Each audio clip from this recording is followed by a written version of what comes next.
या डेप्रिसिएशन का मतलब होता है संपत्ति के मूल्य में कमी। हम जब लगातार संपत्ति उपयोग करते जाते हैं, समय व्यतीत होता जाता है, तो निरंतर उपयोग के कारण, समय व्यतीत होने के कारण, दुर्घटनाग्रस्त होने के कारण, अप्रचलित होने के कारण या कीमतों में उतार चढ़ाव हो जाने के कारण संपत्ति की कीमत में कमी हो जाती है। और जो संपत्ति की कीमत में कमी होती है वो कमी को ही हम मूल्यह्रास कहते हैं। जैसे हमने स्कूल में फर्नीचर जब परचेज किया स्कूल स्टार्ट करने के लिए, तो माना 1 लाख का परचेज किया।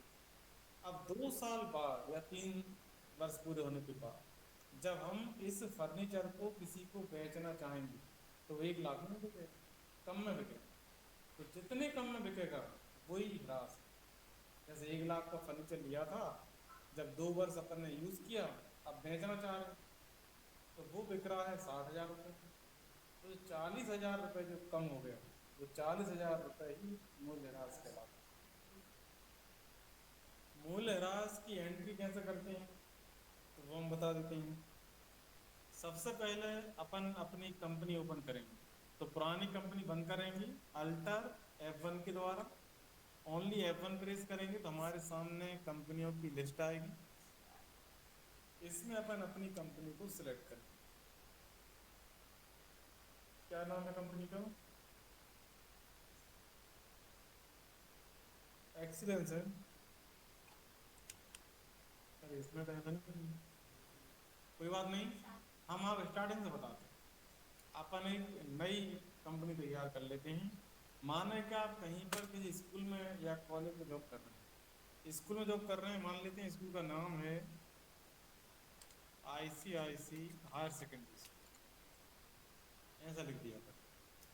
अब मेलिंग नेम में क्या होता है, जो नेम लिखा है वही कॉपी होकर आ जाता है। आप चाहें तो इसे चेंज भी कर सकते हैं। ये मेलिंग नेम में जो लिखा हुआ है यही वो नेम है जो विद्यार्थियों की फीस स्लिप पर प्रिंट होकर जाता है। ऊपर जो नेम लिखा हुआ है ये स्लिप पर प्रिंट होकर नहीं जाता, ठीक है। जो मेलिंग नेम में लिखा हुआ है ये प्रिंट होकर जाता है। इसके बाद इंटर प्रेस करेंगे और यहाँ पर हम एड्रेस और कॉन्टैक्ट नंबर लिख सकते हैं। जो हम एड्रेस लिखेंगे या कॉन्टैक्ट नंबर लिखेंगे ये भी विद्यार्थी की फीस स्लिप पर प्रिंट होकर जाएंगे। एक से ज़्यादा नंबर आपको लिखना हो तो आप वो भी लिख सकते हैं। आप चाहें तो कॉमा लगाकर आगे स्पेस देकर लिखें या फिर नीचे लिख सकते हैं।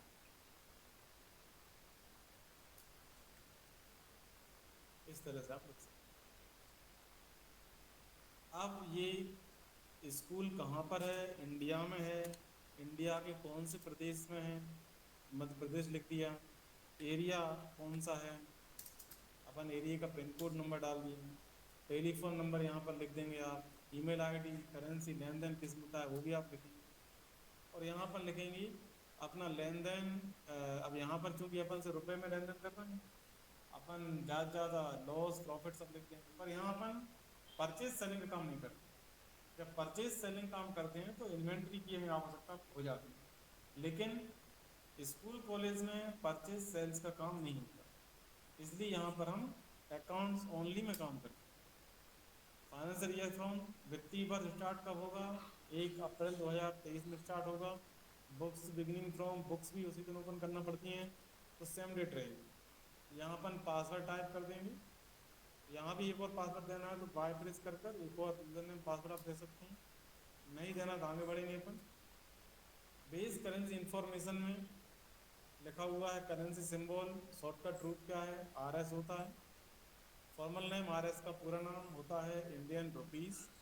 नंबर ऑफ डेसिमल प्लेस, हम अपने आंसर में पॉइंट के बाद कितने अंक लेना चाहते हैं? तो 2 अंक लेना चाहते हैं, 2 लिख दिया है। इस symbol suffix to amount, amount के पहले सिंबल RS लिखना है तो हम यहाँ पर यस करेंगे, पर अपन बाद में लिखते हैं इसलिए यहाँ पर नो कर रहे हैं। सिंबल फॉर डेसिमल पोजीशन, दशमलव के बाद जो भी है उसकी पोजीशन हमारे लिए क्या होती है? पैसे होते हैं, पैसे लिखें। सो अमाउंट्स इन मिलियन, यदि हम अपनी अमाउंट्स को हम मिलियन में देखना चाहते हैं तो यहाँ पर यस करेंगे, अपन रुपए में देखना चाहते हैं तो अपन यहाँ पर नो कर रहे हैं। यदि आपने यहाँ पर यस कर लिया तो आप लिखना चाहेंगे 1 रुपीज़, वहाँ लिखा है 1 मिलियन, 10 लाख रुपए का 1 मिलियन होता है। तो इसलिए आप यहाँ क्या कर रहे हैं, नो कर रहे हैं, ताकि आप रुपए में लिख सकें।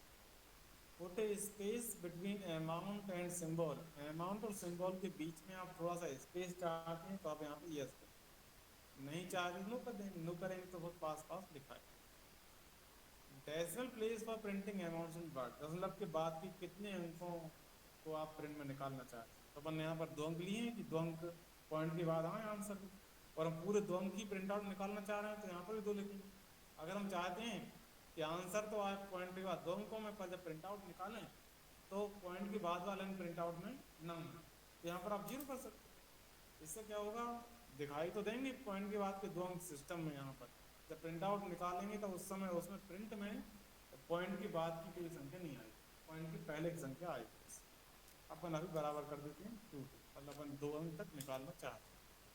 एंटर करेंगे तो ये सेव हो जाएगा।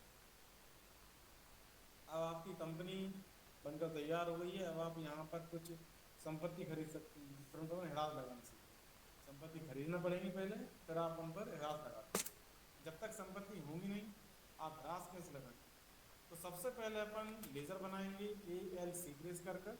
यहाँ अपन लेजर बना रहे हैं। एक अपन ने बनाया कैपिटल अकाउंट, जिसमें अपन अपने स्कूल को स्टार्ट करने के लिए कुछ रुपए लगाएंगे, और ये अंडर में आता है कैपिटल में, तो यहाँ अपन ने कैपिटल में भेज दिया है। उसके बाद अपन एक बना रहे हैं फर्नीचर, अपन स्कूल में फर्नीचर लेना पड़ेगा स्टार्ट करने के लिए। अपन ने लिखा है फर्नीचर अकाउंट। अब फर्नीचर अकाउंट जो है स्थायी संपत्ति होता है, इसलिए ये जाएगा फिक्स एसेट्स में। फिर अपन ने लिया कंप्यूटर, क्योंकि हिसाब किताब भी करना पड़ेगा कंप्यूटर में, तो अपन ने यहाँ पर लिखा कंप्यूटर अकाउंट। अब कंप्यूटर भी स्थायी संपत्ति है, इसलिए ये जाएगा फिक्स एसेट्स। फिर अपन ने बच्चों को पढ़ाने के लिए प्रोजेक्टर लिया। अब प्रोजेक्टर जो है ये भी स्थायी संपत्ति, इसलिए जाएगा फिक्स एसेट्स। तो अपन ने ये 2-3 संपत्ति अभी ली हैं, और भी लेना पड़ेंगी बाद में। फैन भी लेना पड़ेंगे, गर्मी में गुस्सा भी करेंगे, फिर आप फैन भी लेंगे तो और भी चीज़ लेंगे ना, अभी तो फैन लगाना पड़ेंगे यहाँ पर। अपन अब वापस एस्केप के द्वारा वापस जाएंगे और अपन अब पहुँचेंगे वाउचर में। जी प्रेस करेंगे तो आप वाउचर में पहुँच जाएंगे। अब यहाँ पर सबसे पहले हम व्यापार स्टार्ट करने की एंट्री कर रहे हैं, उसके लिए आप प्रेस करेंगे F6 या क्लिक करेंगे इसी वाउचर पर। अब 2 में लिखेंगे आप कैपिटल अकाउंट, तो घर से रुपये आ रहे हैं तो कितने, माना कि अपन ने 5 लाख रुपए लगा दिए हैं। और बाय में लिखेंगे कैश, क्योंकि कैश अपन घर से लगा। नरेशन लिखेंगे बीइंग स्टार्टेड बिजनेस या being started school with cash, ऐसा लिख सकते हैं।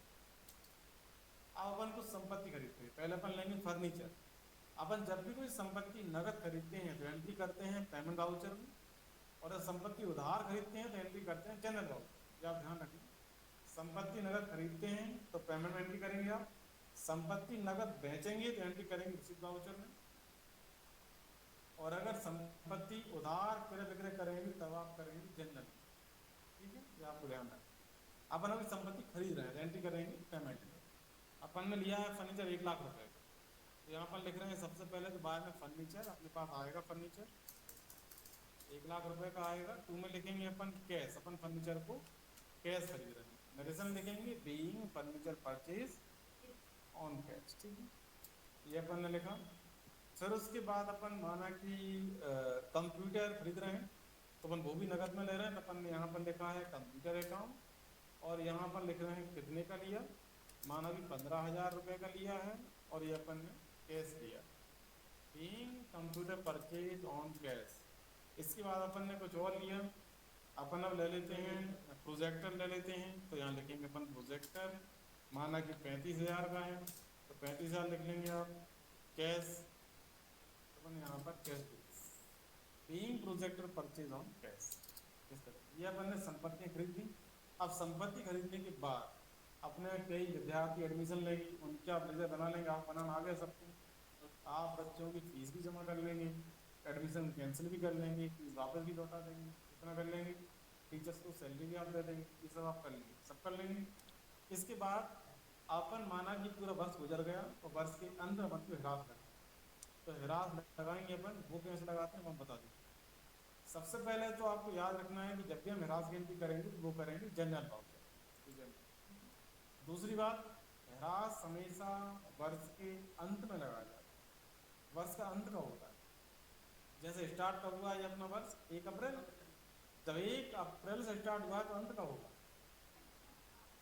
हाँ 31 मार्च को ही वर्ष अपना एंड हो जाएगा, तो अपन को यहाँ पर ह्रास लगाना पड़ेगा। तो यहाँ पर 31 मार्च को ह्रास लगाते हैं। अभी तो हम यहाँ पर चूंकि लॉक है तो हम डेट टू कर रहे हैं केवल, और यहाँ 2 में ही डाल देते हैं। आप मानो यहाँ पर ने लिख दिया है 31 मार्च। याद रखना ह्रास हमेशा वर्ष के अंत में लगाना है, इसलिए यहाँ पर आपको डेट जो है वो 31 मार्च 2024 लिखना है।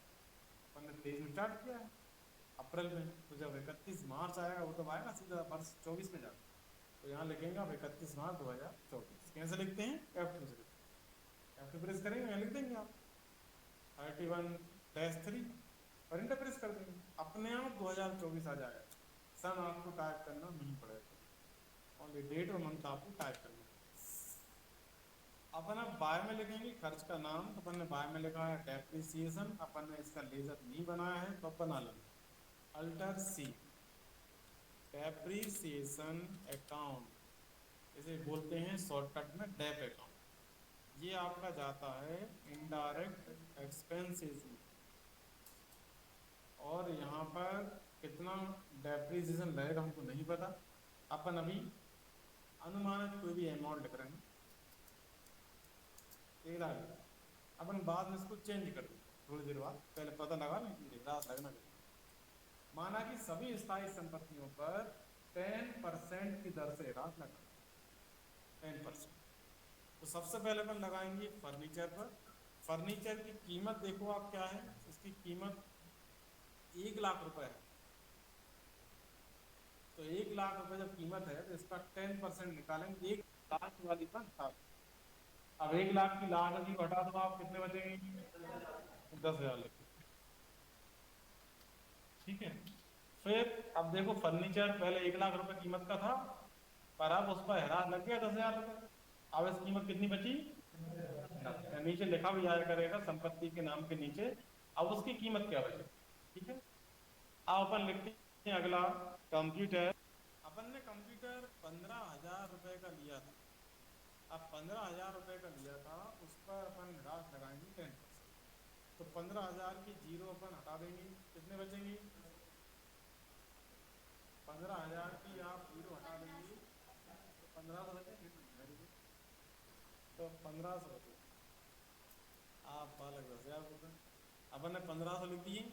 अब कंप्यूटर कितने का था अपना, 15,000 का था, अपन जब 15,000 में 1,500 रुपये इस पर डेप्रिसिएशन लगा देंगे, ह्रास लगा देंगे, तब कंप्यूटर की कीमत कितनी बची है, 13,500। अब प्रोजेक्टर देखेंगे अपन, 35,000 का था, अब बताओ 35,000 रुपये का 10% कितना होगा, एक जीरो हटा दो लास्ट वाले तो आ जाएगा 35। ध्यान रखना जीरो जब भी हटाएंगे आप लास्ट में हटाएंगे, दाएं बाएं ऊपर नीचे बीच में मत हटाना, सबसे लास्ट में लगा देंगे, तो आ गए।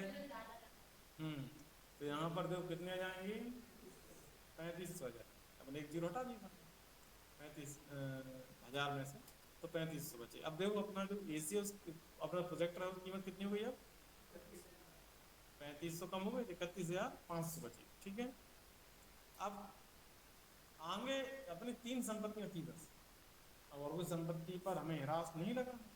अब हमें पता लग चुका है कि वास्तव में ह्रास लग कितना रहा है टोटल, देखो जोड़ो, ये आ गया नीचे कितना लग रहा है, ये टोटल यहाँ पर आप देख लीजिए 15 लग रहा है, पर अपन ने कितना लिख दिया था, अपन ने लिखा था अनुमान लगाकर, अपन इसे चेंज कर दें, अब क्लिक करेंगे यहाँ पर और वास्तव में जो लग रहा है वो लिखें 15,000। अब इंटरप्रेस करते चले और यहाँ पर लिख देंगे narration being charge depreciation on fix assets, मतलब स्थायी संपत्तियों पर ह्रास लगाया, और एंटर, ठीक है। कितना समझ में आ गया सबको, ऐसे आप करते हैं एंट्री ह्रास लगाने की। अब ह्रास की राशि की गणना कैसे करें? ह्रास की राशि की गणना करने के लिए आप या तो नीचे डायरेक्ट आप देख रहे हैं दिया हुआ है कंट्रोल एन के द्वारा, जैसा वाउचर में अगर है और आपको डायरेक्ट गणना करना है तो आपका नीचे ऑप्शन है कंट्रोल एन आपके पास। आप जैसे ही कंट्रोल एन को प्रेस करेंगे तो आपका कैलकुलेटर एक्टिव हो जाएगा, यहाँ गणना कर सकते हैं। जैसे माना कि आपको निकालना है 35,000 रुपये का 10%, तो क्या लिखेंगे आप? 35,000 इंटू दर अपॉन 100, ये फॉर्मूला होता है। इंटर कर देंगे तो आपका आ गया 35,000। इस तरह सभी का निकाल सकते हैं। एक और तरीका है आपके पास, आप एक्सेल को मिनिमाइज करेंगे, Excel sorry M S Excel को ओपन करना है अब आपको, आपने टैली को किया मिनिमाइज। अब आप यहाँ पर एक्सेल को ओपन कर रहे हैं तो अपन यहाँ पर देखेंगे एक्सेल 2013 कहाँ पर है, तो अपन इसको ब्लैंक एक फाइल इसकी ओपन कर रहे हैं जिसमें अपन सीखेंगे कि कैसे गणना कर सकते हैं। यहाँ पर लिखेंगे हाँ संपत्ति का लागत मूल्य अर्थात कॉस्ट प्राइस। माना कि संपत्ति का लागत मूल्य है कितना, 35,000 लिख देते हैं अपन, प्रोजेक्टर का लेंगे क्या पूछो। माना कि संपत्ति का लागत मूल्य कितना है, 35,000। अब ये लागत मूल्य और संपत्ति के मूल्य में क्या अंतर है, आप सोच रहे हैं मन में क्वेश्चन आ रहा होगा कि संपत्ति का मूल्य और संपत्ति का लागत मूल्य ये तो अलग शब्द हो गए। अब इन दोनों में अंतर क्या है? क्या है दोनों एक है या फिर अलग अलग? तो दोनों अलग अलग। संपत्ति का मूल्य वो होता है जो हम जब भी किसी दुकान वाले के पास जाते हैं वो हम बताते हैं हमें आप इतने रुपये में दे दें, उसका मूल्य हो गया। लागत मूल्य क्या होता है? संपत्ति खरीदने के बाद उसको अपने व्यापार के क्षेत्र तक लाने का जो भाड़ा व्यय जो भी हुआ है वो प्लस करेंगे आपस में, प्लस उस मशीन को स्थापित करने में फिटिंग करने तक में जो खर्च आएगा वो उसमें जोड़ देंगे, सब कुछ प्लस करना। जब तक वो मशीन आपके व्यापार की जो क्षेत्र व्यापार का क्षेत्र जहाँ लगना था वहाँ फिट ना हो जाए, चलने योग्य ना हो जाए, तब तक के सारे खर्चे आप उसमें जोड़ दें। तो वो आपका होता है कॉस्ट प्राइस, लागत। अब ये थोड़ा ज़्यादा होता है, मूल्य से लागत मूल्य थोड़ा ज़्यादा हो सकता है क्योंकि इसमें भाड़ा आदि जुड़ जाता है। लेकिन प्रोजेक्टर एक छोटी सी चीज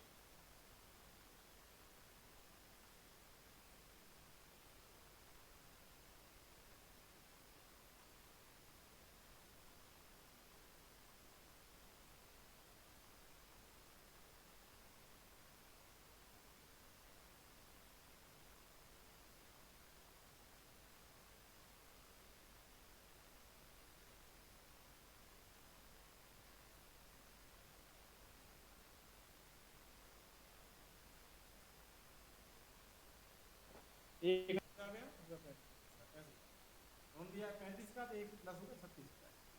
तो लागत मूल्य हमेशा लिखा जाता है कहाँ पर, व्यापार में।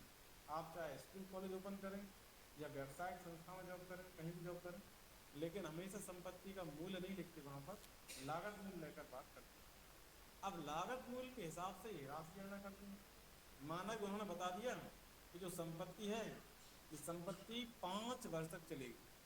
कई जगह होता है आप व्यापार में पूछेंगे दुकान वाले से जो जॉब कर रहे हैं, कई जगह ऐसा होता है कि दुकान के या जो मालिक जो होते हैं वो नहीं बैठते, एम्प्लॉय को बिठा देते हैं, मालिक घर पर होते हैं, कैमरे में देख रहे होते हैं कितने ग्राहक आ रहे हैं, कैसे सामान सेल होता है, दुकान में नहीं आते, आराम से मोबाइल में से या घर पे स्क्रीन लगवा कर देखते रहते, ऐसा होता है। इस कारण जो जो आपको सामान बता रहे हैं उनको अकाउंटिंग का ज्ञान तो होता नहीं। अगर आप उनसे पूछोगे कि बताओ इस प्रोजेक्टर पर कितने प्रतिशत की दर से ह्रास लगाए हैं, तो वो ये बोलेंगे हमसे ये पूछो कि प्रोजेक्टर कैसा चलता है, क्वालिटी कैसी है, कितनी साल चलेगा, गारंटी क्या है। पर ये ह्रास ऐसे शब्दों का उपयोग हमें नहीं होता। ये क्या होता है, ये कौन सा शब्द होता है? ये तो नहीं पता, और किसी और से पूछो हमें तो इतना बताएंगे कैसे चलेगा। क्यों उन्हें नहीं पता है अकाउंटिंग, वो तो जॉब करने पहुंच गए। अगर उन्हें पता होता है फिर वो जॉब क्यों करते हैं, नॉर्मली सामान बताने तो अकाउंटिंग की जॉब करते हैं। इसलिए वो आपको नहीं बताएंगे। वो क्या बताएंगे आपको? संपत्ति का मूल्य बता देंगे, तो आपने मूल्य प्लस स्थापना व्यय सब जोड़ के निकाल लिया है लागत में, ये क्लियर हो गया। दूसरा वो आपको बताएंगे कि इसकी गारंटी या फिर वारंटी क्या है, ये आपको उन्होंने बता दिया 5 वर्ष है या 2 वर्ष है, ये उन्होंने आपको बता दिया। तो वो 2 वर्ष चलेगा, 2 वर्ष गारंटी बता दिया।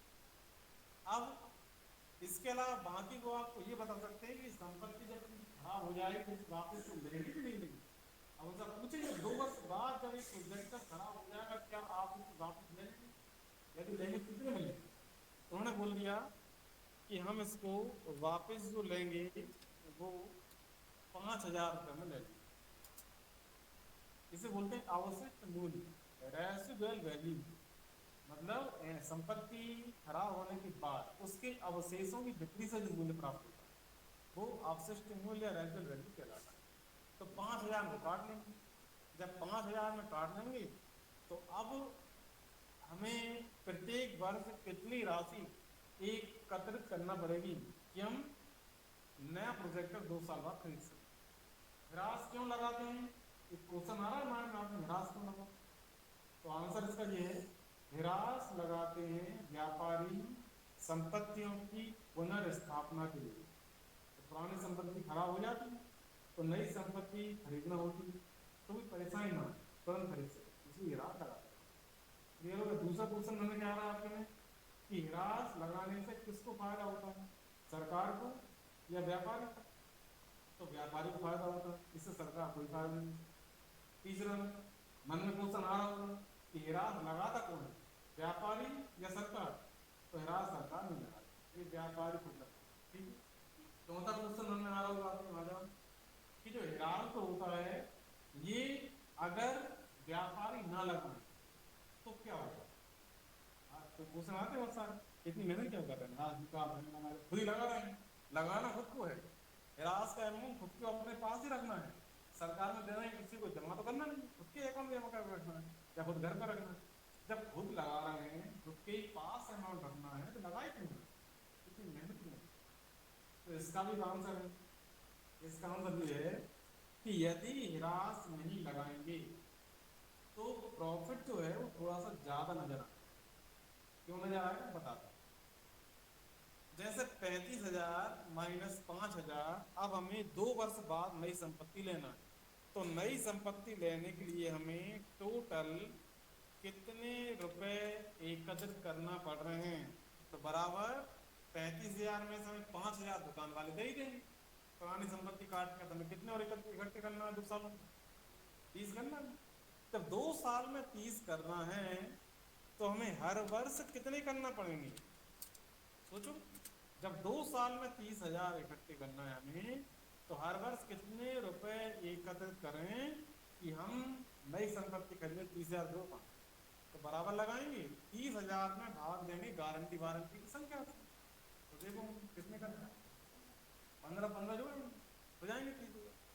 अब अगर हम ह्रास नहीं लगाते तो ये 15,000 रुपये भी प्रॉफिट में प्लस होकर दिखाई देते। जब ह्रास लगा दिया तो क्या हो गया, माना कि आपका प्रॉफिट हो रहा है आपको 5 लाख रुपये, अब 15,000 प्रॉफिट कम नजर आए, कितना आएगा नजर प्रॉफिट? 4,25,000। तो टैक्स जो आप भरेंगे, आप इनकम टैक्स, वो 4,50,000 रुपये हिसाब से।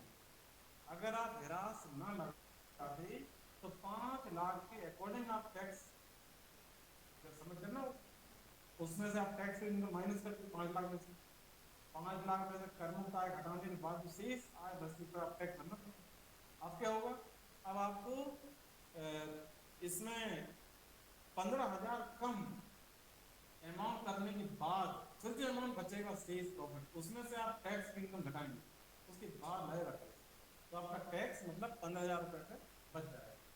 अगर टैक्स लग रहा है 20%, तो सोचो 15,000 का 20 कितना होता है परसेंट?